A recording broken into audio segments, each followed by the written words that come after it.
Welcome into Steelers Talk. I am your host, Jack Sperry, and today on Steelers Talk, we got a slate of Steelers news and rumors to cover with you guys right here for free on YouTube. First, we're going to be getting into the latest Steelers free agency rumors. We'll talk about Tyler Boyd and Patrick Peterson, the latest reports around those two specific free agents. Then there's two new free agents that we haven't really talked about on the show all that much that have been linked to the Pittsburgh Steelers by ESPN. And then speaking of ESPN, they have a brand new 7-round mock draft for the Pittsburgh Steelers that just released today. So we'll go over that here in just a second, so make sure you stick around. But before we get into the Steelers content today, help us beat the Browns, man. Let's try to get to 1,000 likes on this video here, because the Browns report and Matthew Peterson just put up a video where they got 978 likes on their most recent video. All right, and Matthew Peterson was talking a lot of crap at the Chat Sports offices here, saying that there's no way the Pittsburgh Steelers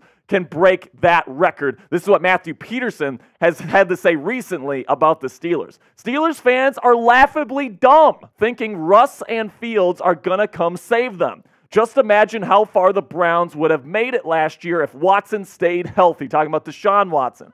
Probably win the Super Bowl. I can't wait to see Steelers fans watch their team go down the toilet next year. So obviously this is somebody that has no respect for the Pittsburgh Steelers or our beloved fan base. So do me a favor right now, Coop, tell them why they should click that thumbs up icon. He's an absolute bum. And if you think that we should fucking to him in a like battle, you're a joke. So hit the like button right now if you guys are about that life. F the Browns. It's always F the Browns and Deshaun Watson every single day of the freaking week, baby. Couldn't have said it any better myself, Coop. So let's get into our first story today, starting with Jerry Dulac of the Pittsburgh Post-Gazette, who claims that the Pittsburgh Steelers are not interested in free agent wide receiver Tyler Boyd and NFL free agency. This is what Dulac had to say recently about getting Boyd. I don't know if the Steelers were ever really alive on Tyler Boyd. You will see a wide receiver drafted high, probably round 2, unless a big trade materializes, and I don't see that happening now. So Steelers Nation, you know what this means. The Steelers are going to make a big move at wide receiver. Let's go, because Jerry Dulac was wrong on Deontay Johnson. He said that he wasn't going to be, there was a 100% chance he's going to be a Steeler next year. 8 days later, he's traded. Then with the quarterback situation, he was the first one to say Steelers aren't bringing in a quarterback. Not only do they bring in one guy in Russell Wilson, but then they trade for Justin Fields and they ship Kenny Pickett out of here. So Jerry Dulac, I don't believe a single word that this guy says. I don't think that he has any sort of connections inside of the Pittsburgh Steelers building. And if he says Tyler Boyd is not a Pittsburgh Steelers, chances are he probably is. So now what's going to happen? Let me know down there in the comments section. How are the Pittsburgh Steelers going to address the wide receiver room this offseason? Because right now you got George Pickens, Van Jefferson, Quez Watkins, and Calvin Austin III, but you still need another piece in there. So where do you think they're going to address that? Type T, if you think a trade is going to happen. Type F, if you think they're going to get a guy in free agency, or type D if you think they're going to address it in the NFL draft. This is going to be the pinned comment on today's show, so YouTube's going to throw an ad break here in just a couple of seconds. When that happens, take advantage of that time by answering today's pinned question.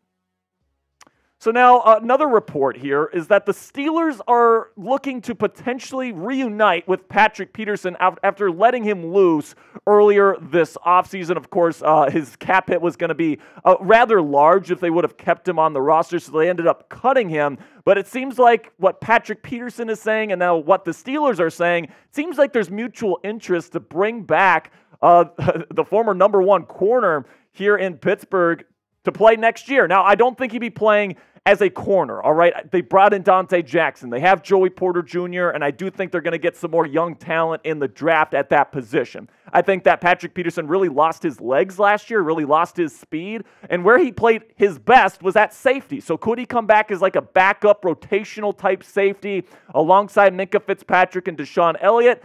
Sure, for a super cheap contract, like less than $3 million per season, yeah, Pete, I'll take your experience. I'll take your locker room presence. I'll take all the positives involved with having you on the team.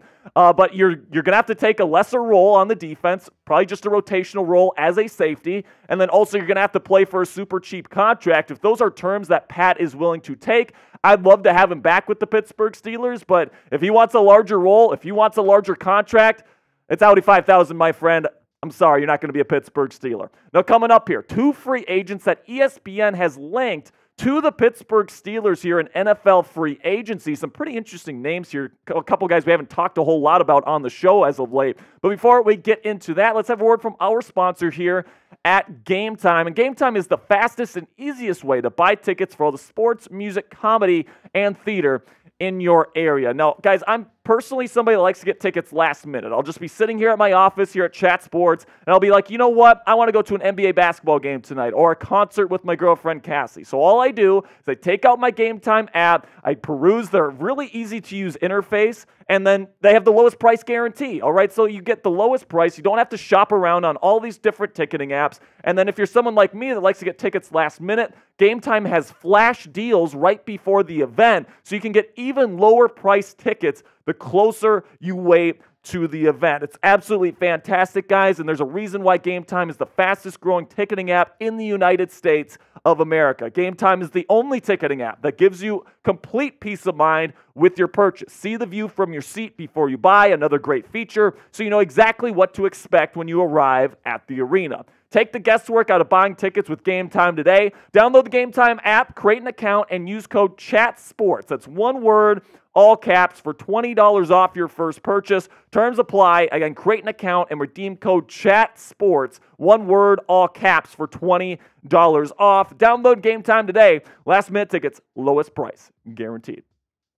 So let's get into these two free agents in the NFL that are still available that ESPN has linked to the Pittsburgh Steelers. And we'll start with probably my favorite of the two here, and that's David Bakhtiari, the longtime left tackle for the Green Bay Packers. He says he still wants to play. At this point in his career, he's definitely looking to win titles, and he might be willing to take a discount to come to a team like the Pittsburgh Steelers. This is what Bill Barnwell from ESPN had to say about this fit. In terms of starting left tackle opportunities, the Steelers seem like the obvious fit for Bakhtiari. Broderick Jones, a first-rounder in 2023, might not yet be seasoned enough to move to the left side, and while Dan Moore has improved at left tackle, the Steelers could stand to give him some competition. Russell Wilson and Justin Fields are going to need all the help they can get, and taking a shot on a potential franchise left tackle on a one-year deal with incentives is the sort of swing Pittsburgh should take, given what it's saving on spending at quarterback.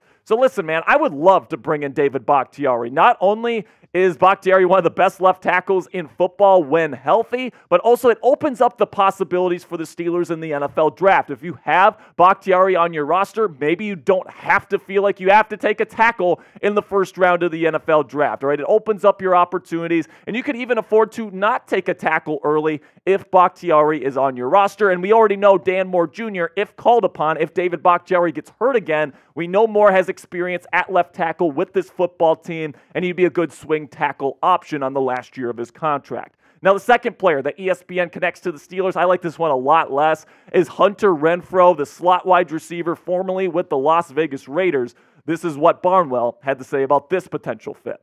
Deontay Johnson has been traded to the Panthers, and while the Steelers signed Van Jefferson, the former Rams wideout hasn't been effective for most of his pro career. Renfrow would compete with Calvin Austin for reps as the team's third receiver and return man. Now, personally, this would be disappointing for me, all right, because I mean, if you have Van Jefferson, Quez Watkins, and Hunter Renfrow to kind of fill out the rest of your, and of course Calvin Austin III to fill out the rest of your wide receiver ranks, that's a lot of mediocrity there next to George Pickens. And listen, George is a legit number one, in my opinion. But you got to get somebody to get those double teams off of him. And Hunter Renfrow, he's not a good blocker. He's a slot-only guy. He's not a great athlete. There's a reason why Las Vegas let him go. All right, now he's a decent route runner, and that's fine, but I don't see him as a fit for this Arthur Smith offense. I really don't see any way the Pittsburgh Steelers are going to be interested in Hunter Renfrow. Now, make sure you guys click that thumbs up icon right now if you are a real one. You watch all of our shows. You support the channel. It's because of people like you that we get to do what we love to do every single day, and that's talk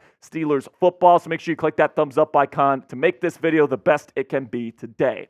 So now, let's go over the 7-round mock draft that ESPN's Matt Miller just put out for all 32 NFL teams. Man, Matt Miller's been busy lately, man, going through all 32 teams, all 7 rounds. That's definitely not something I would want to do, but Matt Miller definitely put in the work here. And let's start with the first pick that he makes for the Steelers in round 1, which is Oregon center Jackson Powers-Johnson. He's my number 1 ranked center in this class. He is fantastic. He marriages a perfect blend of power, athleticism, and technique. If the top tackles are off the board in this year's NFL draft class, I have no problem with Jackson Powers-Johnson being the pick in round 1. Then in round 2, he goes wide receiver here to a guy in Malachi Corley from Western Kentucky who's being he's being compared to Deebo Samuel and Rashee Rice, and that's definitely his skill set, man. He's not going to be like a downfield threat or an incredible route runner, but he's somebody that if you get the ball to him in open space or on jet sweeps or whatever the case may be, a good screen guy,